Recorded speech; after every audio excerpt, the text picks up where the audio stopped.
I'll believe what I want to believe. It doesn't really matter.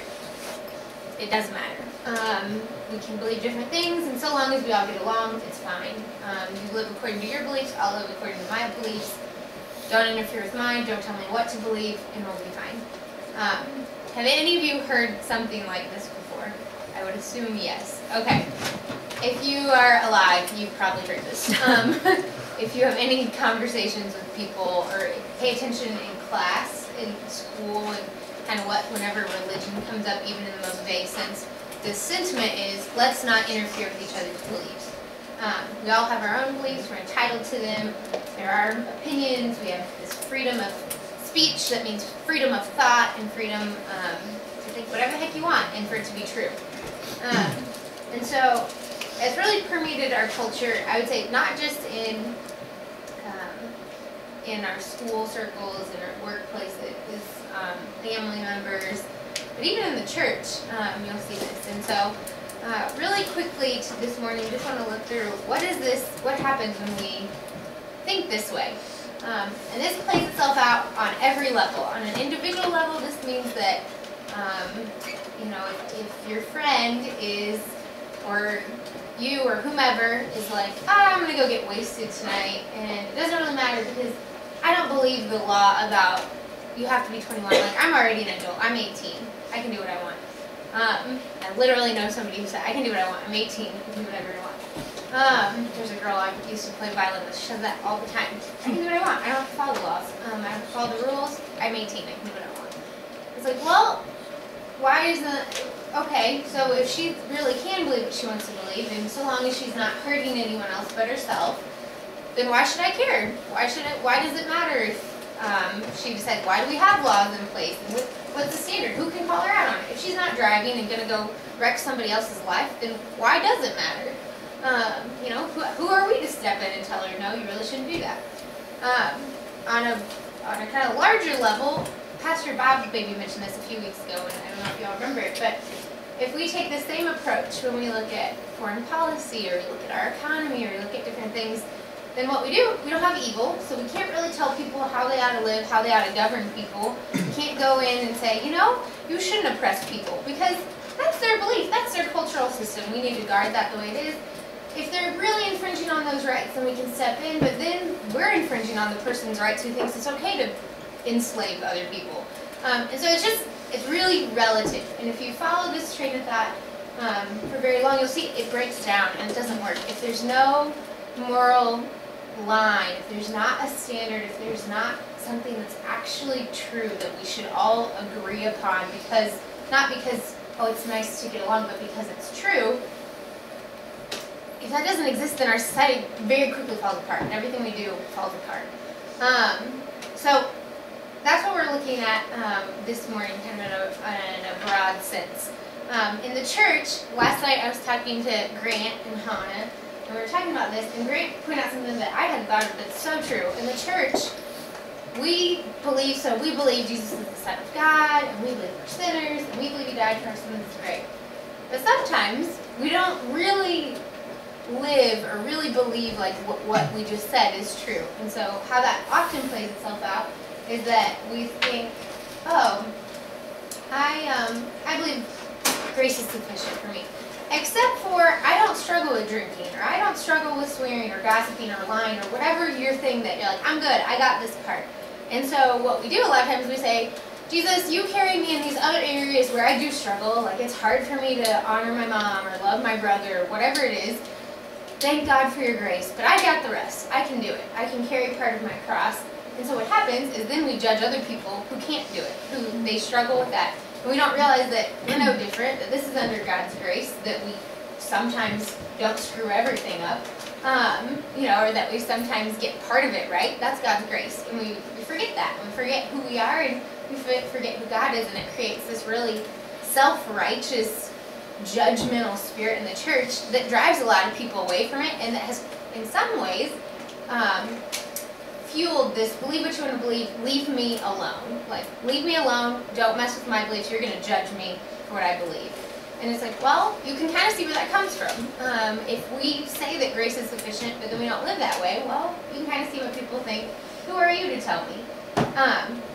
I want to read in relation to this a quick verse. Sorry, this morning I'm not very organized, so rather than having things nicely laid out on a PowerPoint, I'm going to do a lot of flipping.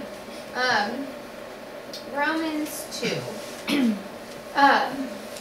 says, you have no excuse. You who pass judgment on someone else, for at whatever point you judge the other, you're condemning yourself, because you who pass judgment do the same things. Later on in James, it talks about if you break one rule, you've broken them all. And that, you know, as we all have talked about, I don't know how many times, Jesus looking at our hearts. So even if I'm not gossiping, if I am so much as frustrated, irritated, annoyed, and thinking poorly of my sister, then I'm in the same boat as somebody that's like, oh, how can you treat your sister that way? So just a visual, because this is kind of a heady topic, I think, when you talk about truth and what opinions and that sort of thing. Here's a visual of why, when it comes to rules, and if we really believe there is a truth in the church, we'll say, for example, if we as Christians believe this, how does that make sense that if I break one rule, I've broken them all? If you think of a beautiful glass crystal platter, or a vase, or a bowl, if I drop that just once, it's broken. It is completely broken. It cannot be used as a vase. It's not going to hold water. It's a mess. It's broken. I may have only dropped it once. It may not have been, maybe I dropped it on the floor, I didn't throw it against a rock, or maybe I didn't, go run over it with a car, but it's broken and it doesn't work. And the law is the same way. Like God's righteous law, if that is truly the truth, if that's really what we're claiming to be the truth, then it's perfect and we have to hold to all of it. So this is where we're going to read our text today, which is kind of, in a way, hard to hear, but good. Jesus says in Matthew 5:17, do not think that I have come to abolish the law or the prophets. I have not come to abolish them, but to fulfill them. I tell you the truth, until heaven and earth disappear, not the smallest letter, not the least stroke of a pen will by any means disappear from the law, until everything is accomplished. Anyone who breaks one of the least of these commandments and teaches others to do the same will be called least in the kingdom of heaven. But whoever practices and teaches these commands will be called great in the kingdom of heaven. For I tell you that unless your righteousness surpasses that of the Pharisees and the teachers of the law, you will certainly not enter the kingdom of heaven. So, I know sometimes it's hard to listen. Sorry, I don't have it printed up there for you. To recap, he's saying, I'm not getting rid of the law. You still need to have a perfect righteousness. The smallest crack in your crystal vase is going to make you least in the kingdom of heaven. It matters. You're small, not doing it right. And so that's a heavy burden for us. Like, I don't know about you all, but I know that I'm a mess. I know that I screw up. I know that I cannot go a day without acting like a fool in some part of my life. So it's like, this is heavy. How can you call me this? Later in the chapter, the end of Matthew 5, Jesus says, be perfect, just like I am perfect. That's his exhortation, just be perfect. I was like, great, how am I ever going to do this? And how can I live that way? And if you believe that, you believe you have to be perfect, then that's hard. That's a struggle. And so what do we do? And so I would say that in this text, Jesus is, again, pointing back to himself, and he's saying, for you to have this righteousness that surpasses the Pharisees, you have to believe in me. Later in John, he says, I am the way, the truth, and the life. No one comes to the Father except through me, John 14. You all probably heard that verse a lot, but really think about that. That means when you're talking to your friends who are like, look, you can believe what you want to believe, and I'll believe what I want to believe. It's like, wait, no. If I believe Jesus, and I know Jesus, and I believe this is true, the God-man came down and his testimony was validated because he rose from the dead, then he said he's the way and the truth and the life. And if I believe that's for me, then that's for everyone, or else he's a fool. And it's senseless. His sacrifice was senseless. Because if there's 700 ways to believe and attain salvation, then he didn't need to die. We could have just all not sworn, or not whatever your thing is that you think is going to get you there, built your tower to heaven. And so that's the thing. When you look at other belief systems, other religions, in our culture and around the world, there's not any other system, there's not any other way that will tell you, be perfect as I am perfect, and I'm going to provide the perfection for you. Everywhere else you have to strive for it. There's something you need to do or attain through some effort. And so So why does this matter? Like, so that just means people are going to be trying to do good things. What? Well, that can't hurt. You know, if I'm just trying to do good, well, if it's all about you and you're trying to do good, but you're never going to reach the goal, then you're buying a lie. And your friends are buying a lie, that they can work really hard and be a good person. I can study hard, get good grades, serve the poor, make a lot of money, give it away to people, and I'll be good. I'm safe. And it's not realizing, not looking in the mirror and saying, who am I? I've broken the law. And so I don't know if this is making sense. I feel like I'm bouncing around the page. But the problem is, when we think, believe what you want to believe, we forget the truth. And we put the truth aside. And that's what our culture does. It says, truth doesn't exist. Truth is relative. You can believe what you want to believe. I'll believe what I want to believe. And it's all fine. But that can't be. If you believe something is true, you really believe this is true. If it's actually true, then it matters for everybody. That's got to be the standard. And this is kind of a hard topic to teach on or to wrestle with, but I would say, ask the Lord to show you. Ask Him to show you, God, if this really is true, and not just some tradition that I'm following, or some good list of moral code that I'm following, but I can follow some other moral code and get by. Show me who you are. Show me that I'm a mess and that you came to save me. Show me what your grace has really done. And show me how to share that with other people. I think sometimes the temptation for us is like, okay, if you do, a lot of people are like, yeah, I agree with this. Nothing new. Thanks, Rach. You can sit down. But I would say the temptation for us is to go and we're trying to share this with people and like, no, you need the truth.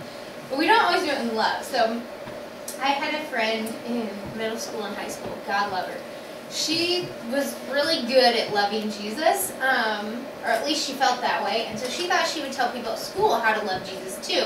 And so anytime she heard somebody swear, she would correct them. Anytime they took the Lord's name in vain, she would correct them. Anytime, like all the time, she would do this. And she became known as this really judgmental, obnoxious, self-righteous person. And one day she heard somebody from our church who was in a fight, hadn't been to church in quite a while, and was about to literally punch a guy in the hallway. And she goes up to him and is like, Evan, you need to stop. This isn't good. This isn't right. Stop swearing. Like, just trying to tell him as he's mad and about to punch somebody what he should be doing. And he turns around and says, F off, I don't care. And so she was like totally crushed. Totally. And I thought, well, is that really the best approach? Like, when we're talking to people and cheering people, how do we say, you're wrong, you need the truth? And is it a, let me go correct you and be the Jesus police and tell you what Jesus would do in your situation and why you're failing? I don't think that's it. Jesus police. JP, I'll give you a badge. No, please don't do that.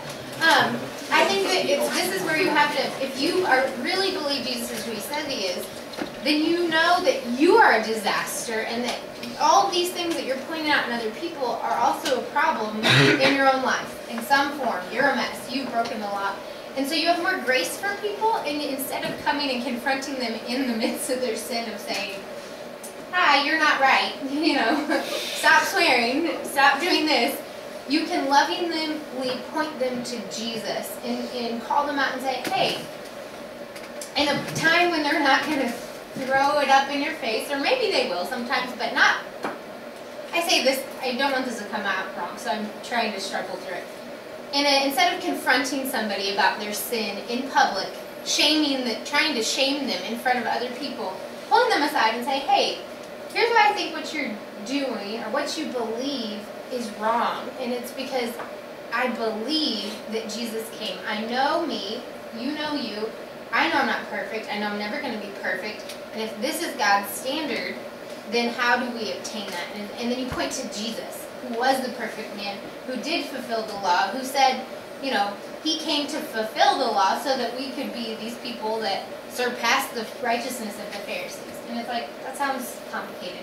But it's, again, just taking this weight of doing things, of the weight of believing that you have to do something or be good enough or to get to heaven or to attain this enlightenment.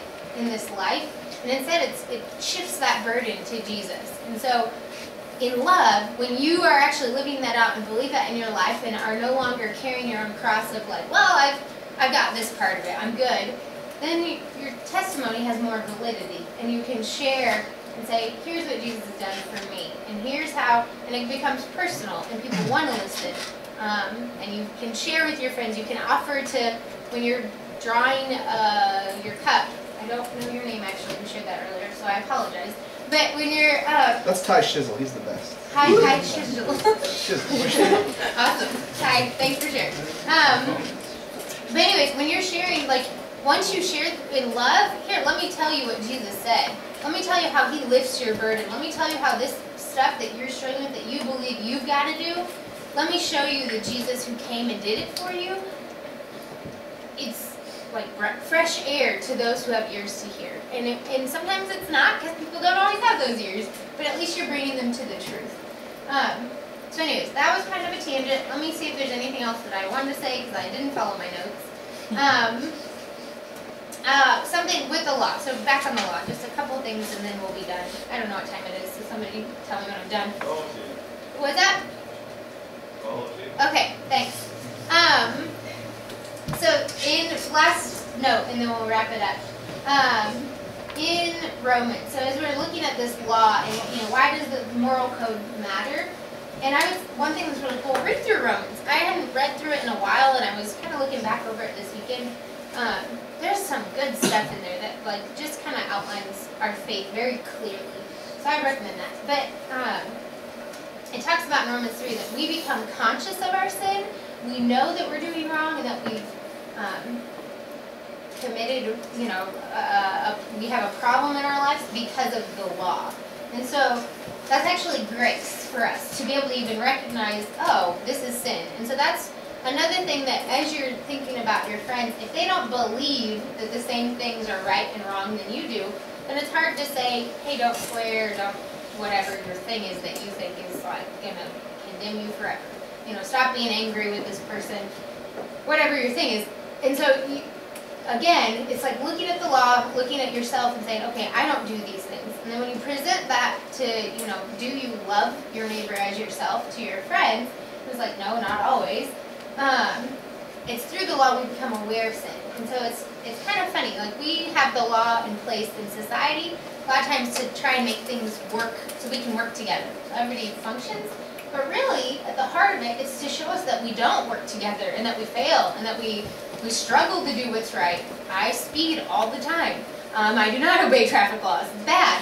Whatever your issue is, you see, oh, I can't do this. It makes you aware of your rebellion towards God and towards other people and towards authority. And so that's something that, anyways, gives you a better, I think, a better perspective of the law and a better, you see it as grace, that we have these kind of this moral code, if you will. And then when you know that, okay, I can't do this, and then you go and you look to Jesus and you find out, like in Acts, when they say, salvation is found in no one else. There's no other name by which I'm going to be saved, and there's only this one man who's perfect and who took this load from me.